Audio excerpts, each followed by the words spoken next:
Bonjour à toutes et à tous sur le Politic Times. Aujourd'hui, j'ai la chance de pouvoir interviewer Pierre-Jean Verzelen, sénateur de l'Aisne et conseiller départemental de l'Aisne. Monsieur Verzelen, comment allez-vous? Ça va bien. Je vous remercie de cette interview. Je vous remercie de vous être déplacé au conseil départemental en fin de session pour qu'on puisse échanger. Avec plaisir. Dans cette interview, nous allons voir votre parcours, les fonctions que vous avez occupées et que vous occupez actuellement, et bien plus encore. Vous voyez le jour le 29 août 1983 à Lens, votre mère est infirmière, votre père est agriculteur. Est-ce que depuis petit vous éprouviez une envie de faire de la politique et d'y être engagé? Je ne sais pas ce qu'on appelle petit. En tout cas, ce qui est certain, c'est qu'à la maison, il y avait des journaux d'actualité. On regardait le journal télé le soir en famille. Et c'est quelque chose qui... L'actualité, au début, c'est un truc qui m'a toujours passionné. Donc après, quand j'étais un peu plus âgé, quand je me suis rapproché d'être majeur, j'ai pris ma carte dans un mouvement politique. C'était l'UMP à l'époque. Et là, oui, c'est quelque chose qui m'a passionné. Ouais. Après votre enfance, vous avez poursuivi vos études supérieures dans le commerce, vous êtes sorti diplômé en 2006. Pourquoi avez-vous décidé d'étudier la branche du commerce et est-ce que ça vous a apporté quelque chose dans votre carrière politique? Alors pas du tout, c'est un non-choix. Alors déjà, pour faire des études en politique, en résumé, il faut faire Sciences Po. Et il faut des aptitudes scolaires, il faut s'en donner les moyens en travaillant le soir après les cours. C'était pas réellement mon cas. Donc j'ai même fait pire que ça, enfin, j'ai loupé le bac la première année. J'ai eu la deuxième fois et donc j'ai intégré une école de commerce. J'ai démarré un métier dans la banque près des entreprises où on s'occupe de faire des prêts, des placements pour les entreprises. De ce point de vue-là, c'était assez passionnant parce que vous rencontrez des gens, des situations d'entreprise extrêmement différentes et ça vous ouvre sur plein de choses. Donc intellectuellement, c'était enrichissant. Après, c'est pas des études qui m'ont aidé pour ça. Mais les gars, je crois qu'il n'y a pas d'études en fait dans la politique. En parlant d'études, selon vous, quelle est la formation la plus adaptée à suivre pour espérer pouvoir atteindre le monde politique? Et alors déjà, ça dépend de ce qu'on appelle le monde politique. Si on souhaite être assistant parlementaire, si on souhaite travailler dans un cabinet, etc., là, le mieux, c'est de faire des études universitaires, c'est de faire Sciences Po. Et alors, pour ceux qui sont encore mieux, c'est de faire les écoles au-dessus. Pour celui qui veut être élu, il n'y a pas d'école. Il faut que ça passionne, il faut que ça vous plaise. Après vos études terminées, donc vous commencez votre carrière professionnelle en tant que gestionnaire de clientèle entreprise, puis en 2008 en tant que chargé d'affaires. Donc parmi toutes les compétences que vous avez acquises au cours de ces métiers, quelle est celle qui vous sert le plus encore aujourd'hui en tant que sénateur et conseiller départemental? Déjà, vous avez bien bossé le truc parce que vous me remettez des dates, je m'en souvenais même pas. Peut-être ce que ça m'a appris quand je travaillais dans la banque pour les entreprises, alors vous me direz, il y en a beaucoup qui vont dire que c'est le rôle des banquiers, non, mais c'est d'apprendre à dire non. Et j'ai remarqué que dans le cadre des mandats d'élus, de l'exercice de la responsabilité, la capacité à savoir dire non et à savoir l'expliquer, c'était quelque chose de super important. Parce que les gens, ils savent bien qu'on ne peut pas tout résoudre. Mais déjà, rien que de rappeler, même pour dire non et de savoir expliquer pourquoi, voilà ce que j'ai appris et ce qui est assez important dans l'exercice des mandats. Donc en 2014, vous devenez maire de votre commune de Crécy-sur-Serre. Quelle action avez-vous menée dans votre commune? C'est compliqué à résumer en quelques mots parce que, en fait, quand vous êtes maire, vous êtes en tout cas de commune comme la taille de Crécy, vous êtes un couteau suisse. Alors il y a des sujets de voirie, on a refait des rues, il y a des sujets liés au commerce. Pour moi, c'était quand même très important. On a réussi, attendez, on s'est donné les moyens d'eux, et on a eu de la chance d'avoir des commerces qui sont venus s'implanter, et c'est un élément pour moi absolument essentiel de la ruralité. Il y a eu l'installation d'un médecin, d'un jeune médecin, qui a pu remplacer un médecin qui est parti. Moi, ce qui m'a toujours obsédé, ouais, c'est qu'il y ait de la vie dans la commune, et de créer les éléments qui permettent que ça vive. Quoi. L'année suivante, donc en 2015, vous êtes élu conseiller départemental du canton de Marle. Est-ce que cumuler plusieurs mandats n'a pas été difficile et est-ce que vous avez réussi à trouver un certain équilibre? Alors la vérité, c'est que il y a des cumuls, comme mairie, communauté de communes, département, où les choses sont extrêmement proches. Et en fait, dans l'exercice du mandat, le fait d'avoir différentes responsabilités, ça vous facilite chaque responsabilité. J'ajoute à ça que je suis élu et j'étais maire de Crécy-sur-Serre, que j'étais tout près du département, je suis à 10-15 minutes, Donc en plus, en termes logistiques, c'était facile. Non, les mandats, l'exercice des mandats, faciliter celui des autres, l'exercice des autres. Vous avez été également président des Républicains dans l'Aisne, mais vous avez décidé de ne pas vous représenter au moment voulu. Pourquoi?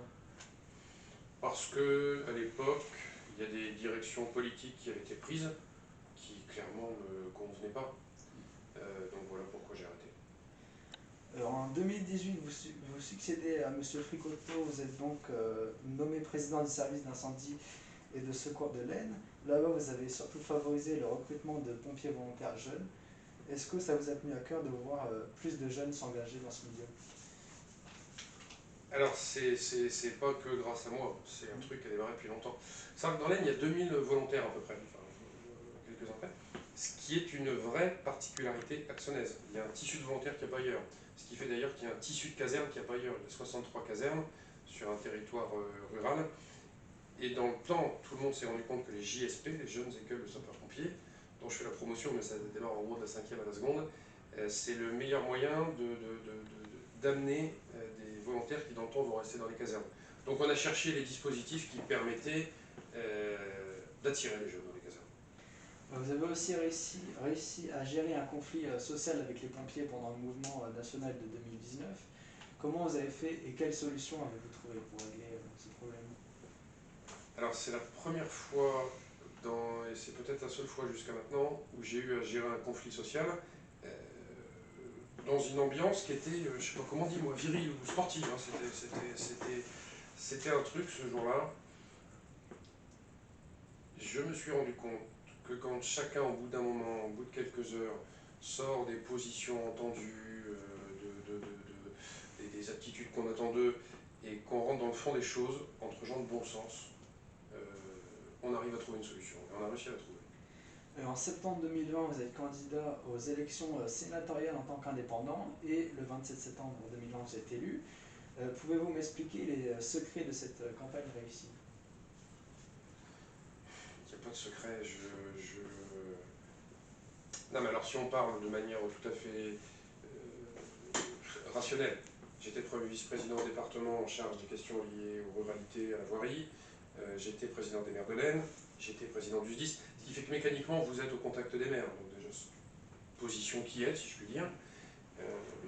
Mais après, dans toutes les élections qu'on fait, que ça marche pas, c'est qu'à un moment vous avez une incarnation, un positionnement, un discours que vous portez, puis en fait vous rencontrez l'électeur, vous le rencontrez pas. Bon, en l'occurrence, ça marche pas. Donc en tant que sénateur, quelles sont vos missions au sein et en dehors du Sénat? Au Sénat, je siège dans la commission aménagement du territoire. Je siège dans un groupe qui s'appelle les Indépendants République et Territoire. Un petit groupe, hein. On est 13. Je ne sais pas si ça portera chance d'ailleurs, mais on est 13 dans le groupe. Ce qui fait que j'ai la chance de pouvoir m'exprimer souvent. Donc, je veux dire, en termes de prise de parole, de sujets à porter, c'est intéressant. Et après, sur le terrain, déjà, j'essaie de me déplacer beaucoup. Moi, j'ai pas fait d'études de droit, j'ai pas été assistant parlementaire. Moi, la matière de la loi, je la découvre, je l'apprends depuis que je suis élu. Et en fait, pour que je travaille dessus, moi, il faut que ce soit concret. Et donc, il faut que j'aille voir des entreprises, des associations, des mairies qui me parlent d'un sujet concret et que je cherche à le transcrire dans la loi.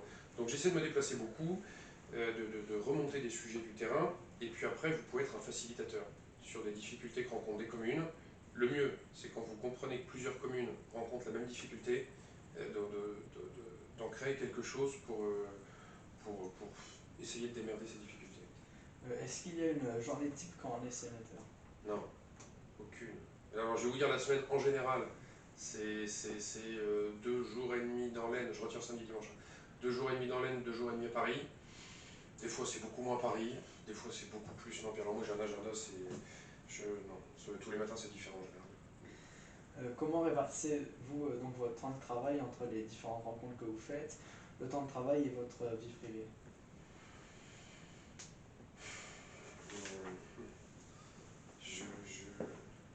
J'ai du mal à scinder les choses en fait. Je ne sais pas vous dire ce qui relève du département exactement, je ne sais pas vous dire ce qui relève du Sénat exactement. Je vois à peu près vous dire ce qui relève de la vie privée, encore que que moi, malgré tout, on peut m'expliquer ce qu'on veut, mais moi j'ai des amis qui sont en politique et que donc je passe du temps avec eux dans un cadre politique qui en même temps pour moi c'est amical, je connais pas bien ces frontières-là, donc j'aurais beaucoup de mal à vous dire comment les choses se répartissent, en tout cas je m'en sors. Et enfin, dernière question, quel candidat aux élections présidentielles soutenez-vous? Ah, mais alors là on va attendre de voir. Moi jusqu'à maintenant je soutenais la candidature de Xavier Bertrand, pour plusieurs raisons. Un, c'est peut-être simple, mais il était actionné. Je me disais que le fait qu'il y ait un actionné qui puisse accéder à la présidence de la République, c'était évidemment un avantage pour le territoire. J'étais assez admiratif de sa force de travail, de conviction, d'envie. Il a joué le jeu de la primaire, il n'est pas passé dont acte. On va attendre que la campagne se déroule. Eh ben, c'était la dernière question avec notre invité Pierre-Jean Verzelaine. Ce fut un plaisir d'échanger avec vous et au revoir. Merci beaucoup.